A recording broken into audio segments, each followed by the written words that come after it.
Bienvenue au journal sur Camnews 24. Dans cette édition, nous parlerons de la place qu'occupent les réunions sectorielles dans les préparatifs de la rentrée scolaire. Également au menu, nous vous présenterons la remise des fournitures scolaires aux enfants vulnérables de la ville de Douala. Il s'agit de l'association Nouvelle Dynamique du Grand Nord qui a offert aux enfants un important stock de fournitures scolaires pour amorcer la rentrée scolaire 2016-2017. Et puis, dans la région de l'Adamawa, le gouverneur Kildadi Boukar a présidé la cérémonie de remise de certificats de fin de formation à la 3e cuvée de 100 jeunes Camerounais qui prenaient part au service civique national de participation au développement. C'est là pour les grandes lignes du journal. Mesdames et messieurs, bienvenue à tous.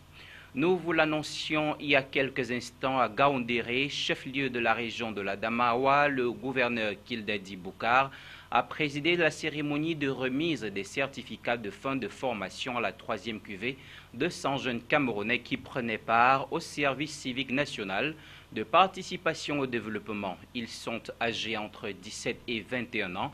La cérémonie s'est déroulée à la place des fêtes de Gaoundéré. Joseph Mwafo, Ghislain Congan pour le compte rendu.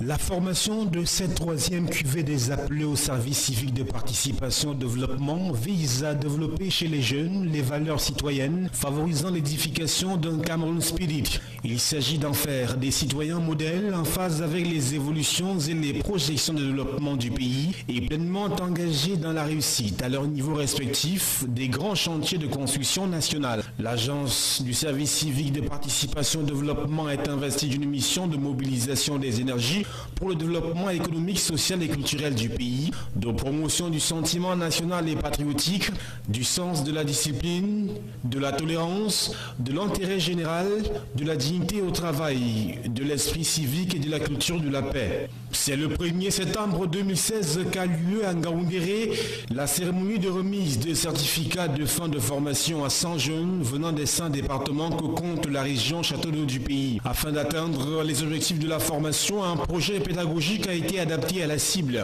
La mise en pratique de ces enseignements a porté sur des modules tels que l'éducation citoyenne, la formation sociale et sanitaire, la protection de l'environnement, le sécurisme, la protection civile, la responsabilité civile, les travaux d'intérêt général, l'éducation physique et sportive, l'animation culturelle, les compétences de la vie courante, la vie associative, le projet de développement local, les activités de solidarité et d'intégration nationale. Ici, la grande innovation pour cette année 2016 fut l'introduction du module informatique qui fut assuré par la grande famille de l'IAI Adamawa. Je crois que ces jeunes, ces appelés, auront un comportement désormais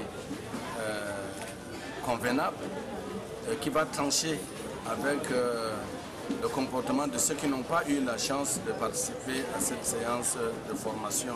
Les 100 appelés sont attendus dans leurs différents milieux respectifs pour impulser le civisme.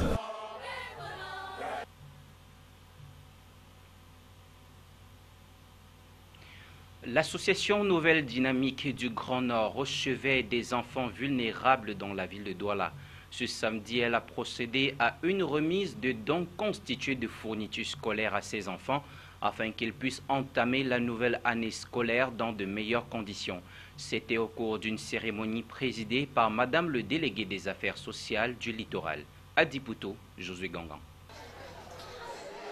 C'est environ 95 enfants vulnérables de la ville de Douala qui ont eu le privilège de recevoir des fournitures scolaires ce 3 septembre 2016. Un geste de cœur porté par l'association La Nouvelle Dynamique du Grand Nord avec le soutien des personnalités volontaires pour permettre à ces derniers de bien amorcer la nouvelle année scolaire. Une initiative qui vise la promotion de l'éducation pour tous. Nous avons fait cette initiative parce que c'est la rentrée scolaire et que nous ne pouvons pas oublier nos enfants, nos jeunes. C'est pour cela que nous avons pris l'engagement que chaque année maintenant, nous allons faire cette qualité d'initiative pour que nos enfants vont à l'école. Et que nous avons promis à dire que l'année prochaine, il y aura 250 enfants confondus qui vont venir ici prendre leur cadeau. Cette volonté manifeste de venir en aide aux enfants vulnérables cadre avec le programme de soutien aux couches défavorisées pour la promotion de leurs droits prôné par le gouvernement du Cameroun. Vous savez, une seule main ne peut pas attacher le paquet. C'est pour cela que nous en appelons à tous ceux qui sont dans l'aisance, on peut le dire ainsi, de penser un temps soit peu à ces tout petits. Parce qu'il y en a qui ne peuvent pas rentrer à l'école parce qu'ils n'ont pas de cahier, parce qu'ils n'ont pas de bic. Mais si les autres peuvent se faire cet élan de cœur, ce n'est pas parce qu'ils en ont trop, c'est par amour. Et c'est pour faire avancer la solidarité nationale que prône le chef de l'État, son excellence, M. Paul. Au cours de la cérémonie, une minute de silence a été observée pour les multiples victimes tombées aux mains des terroristes de Boko Haram. Le président de l'association de la Nouvelle Dynamique pour le Grand Nord a saisi l'occasion pour rappeler que contrairement aux idéologies sataniques défendues par les ennemis de la République, l'islam est une religion qui encourage l'édification de l'éducation pour tous. Il n'a pas manqué de rappeler aux jeunes, fers de lance de la nation, de s'investir davantage à l'école. L'association a promis de pérenniser le geste dans les années à venir à travers le soutien de plus d'enfants vulnérables. Opération Une ardoise pour tous, la 6e édition de l'événement a eu lieu ce 3 septembre 2016 à Douala. Il était question pour le président de la section OGR-DPC Vouri 1 de faire un don de fournitures scolaires aux tout-petits de son arrondissement. Cela rentre dans le cadre des préparatifs de la rentrée scolaire 2016-2017. Pour ce reportage, Éric Ticheux, Josué Gangang. Cahiers, bics, crayons et autres traceuses, voilà qui constitue le kit de fournitures scolaires offert ce 3 septembre à près de 500 écoliers de l'arrondissement de Douala 1er. Le don est du président de la section OJRDPC Vouri 1 qui, à chaque rentrée scolaire depuis 2010, ne ménage aucun effort pour accompagner les jeunes écoliers de sa circonscription électorale. Vous savez, c'est difficile aujourd'hui pour certains parents d'inscrire des enfants, même d'acheter ne serait-ce un cahier. S'il y a la possibilité de le faire, moi en tant que président des jeunes, je ne peux pas rester indifférent. Une initiative qui, selon le donateur, perdure grâce à sa volonté de participer à la préparation de la relève. Vous savez, ma satisfaction, c'est quoi? C'est-à-dire à partir du moment où on est sûr que les fournitures vont aider ces enfants pour leur éducation, je pense qu'on ne peut qu'être satisfait. Et ils sont contents de recevoir, j'ai des échos, ceux qui partent en classe supérieure. Après 6 éditions, je connais des enfants qui sont en classe de 6e aujourd'hui. Donc c'est vraiment encourageant et c'est un élément motivateur, n'est-ce pas, pour mieux faire encore la rentrée prochaine. Outre les discours, la cérémonie était meublée des intermèdes artistiques mettant en exergue la jeune génération. Le rendez-vous a été pris pour l'année prochaine. Ouvrons à présent le mini-dossier spécial rentrée scolaire. Les responsables de l'enseignement secondaire ont tenu à Douala en fin de semaine la traditionnelle réunion sectorielle. Une occasion pour nous de jeter un regard sur l'importance de ces réunions sur l'éducation au Cameroun. Plus de détails dans ce reportage. Le corps enseignant a la lourde responsabilité d'assurer le succès éducatif des élèves qu'il a en charge. Et pour mener à bien cette mission, il est indispensable pour les éducateurs de poser des fondements solides. Cela passe essentiellement par des concertations tenues dans des réunions sectorielles. Ceci vise plusieurs objectifs. Au plan pédagogique, on note l'optimisation du suivi psychopédagogique des élèves en difficulté afin de réduire les effets néfastes du mauvais choix des filières, améliorer la qualité des pratiques de classe en rendant obligatoire la production par des conseils d'enseignement, entre autres. Au plan administratif, les réunions sectorielles permettent également d'éviter d'organiser des évaluations séquentielles sous forme de périodes bloquées entraînant la mise en congé des élèves qui ne composent pas. Cela permet aussi de veiller au respect scrupuleux des textes relatifs aux tâches d'enseignement des responsables administratifs. Elle vise aussi à rendre accueillante et propice à l'épanouissement intellectuel les infrastructures scolaires de base à travers la lutte contre l'insalubrité et bien d'autres. comme la tradition, il s'agit de se rendre à l'évidence de ce qui a été fait. Donc, comme dans la tradition, en termes de préparatifs au plan infrastructurel, au plan administratif, et pourquoi pas également au plan financier. C'est-à-dire que tous ces bilans sont faits comme ça en train de se faire maintenant, pour qu'en fait on se rende plus à même d'amener les enfants à la rentrée effective. Et cette fois-ci, il s'agit d'une rentrée effective de 5 septembre.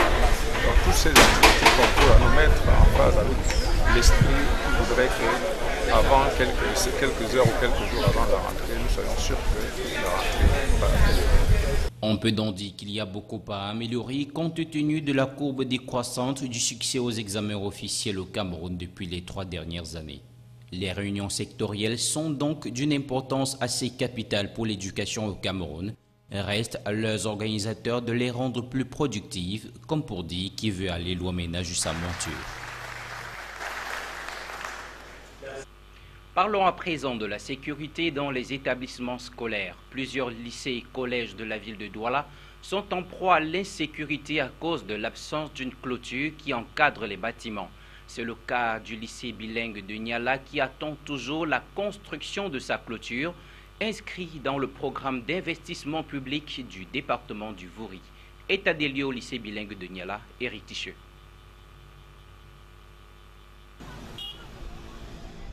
Situé dans l'arrondissement de Douala 3e, le lycée bilingue de Niala a depuis sa création souffert de l'absence d'une clôture permettant de sécuriser ses bâtiments. Et du coup, sa proximité avec l'axe Ndokoti-Yassa et les maisons d'habitation expose l'infrastructure aux accidents de la route et au vandalisme des jeunes du quartier. Autant de difficultés que le top management de cet établissement d'enseignement secondaire s'attelle à gérer avec maestria. Concernant le site du lycée, c'est un site accidenté, il y a beaucoup d'érosion, ce qui fait qu'à chaque rentrée scolaire, nous avons beaucoup de difficultés, surtout pour la réhabilitation des salles de classe. Mais il y a ce problème, le problème de vandalisme que nous avons vécu l'année dernière a été éradiqué en cours de l'année. Nous avons pris des dispositions et nous croyons que cette année, il n'y aura pas trop de problèmes en ce qui concerne cet aspect. À cela s'ajoute la situation des enseignants qui attendent toujours d'être contractualisés. Nous avons beaucoup d'enseignants qui restent encore dans la tranche de vacataires. Dans le lycée bilingue de Niala connaît encore beaucoup d'enseignants vacataires. Pour pallier aux problèmes d'insécurité dans l'enceinte de l'établissement et assurer un cadre d'études serein aux élèves, des portions favorables au filtrage des entrées et des sorties ont été construites en attendant que le projet de construction de la barrière qui se trouve encore sur la table des donneurs d'ordre aboutisse. Aussi, souhaitons que le gouvernement tire au clair la situation des enseignants vacataires.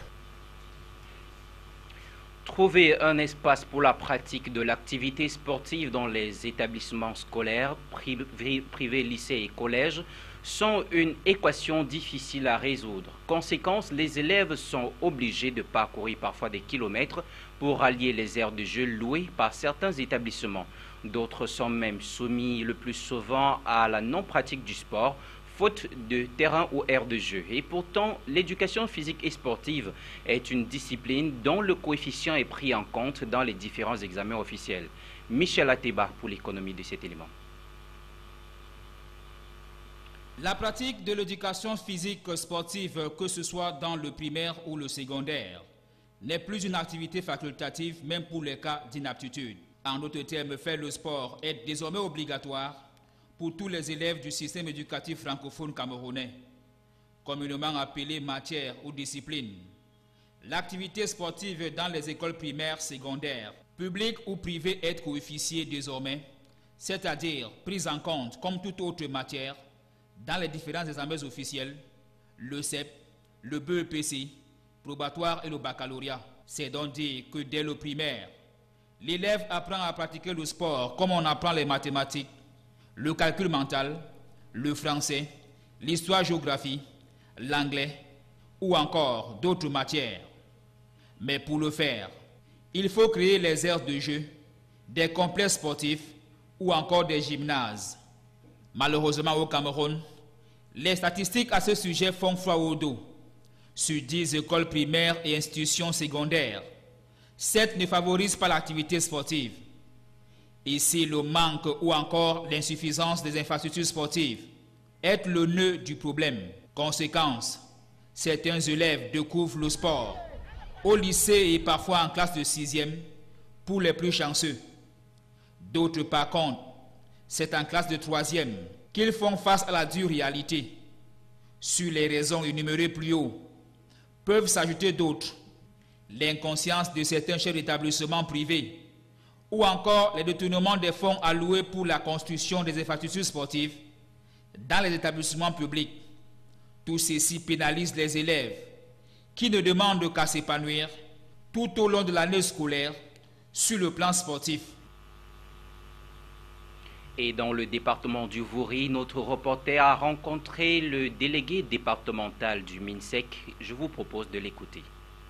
Je voudrais bien que, bon voilà, peut-être que vous avez une appréciation un peu plus développée, mais j'aurais aimé qu'on parle en termes de statistiques, c'est-à-dire que par rapport au volume de personnes dans la ville, qu'on essaie de voir le gap et peut-être envisager la réalisation. Mais sinon, nous avons un réel problème d'infrastructure.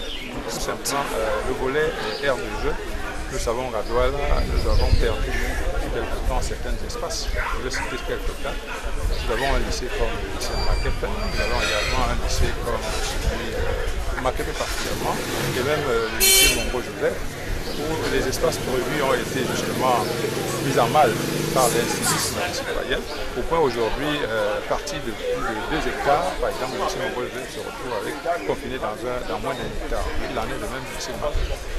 Donc finalement, ces espaces qui auraient dû être laissés à la disposition de ces applications pour les infrastructures globales sont mises en mal par les citoyens dont indisciplinés. Pour le reste, nous sommes ici à Jos, vous le voyez très bien, il y a une aire de jeu, il y a des espaces de détente, des aires de loisirs. Et on pourrait citer d'autres lycées, vous avez le lycée le lycée polyvalent. Bien, en fait, en dehors de quelques lycées qui se créent, ceux qui ont été créés à quelques décennies le sont dans les normes et les canons classiques, donc avec les infrastructures adéquates. Refermons ce journal par cette note sportive. Éliminatoire CAN Gabon 2017, le Cameroun et la Gambie se sont affrontés à Limbé ce samedi pour le compte de la 6e et dernière journée. Les Lions indomptables du Cameroun ont remporté le duel par un score de 2-0. Rappelons que la Gambie était déjà éliminée. C'est ici que nous mettons fin à cette édition du journal. Mesdames et messieurs, merci pour votre aimable attention. Restez en compagnie de nos programmes. Au revoir.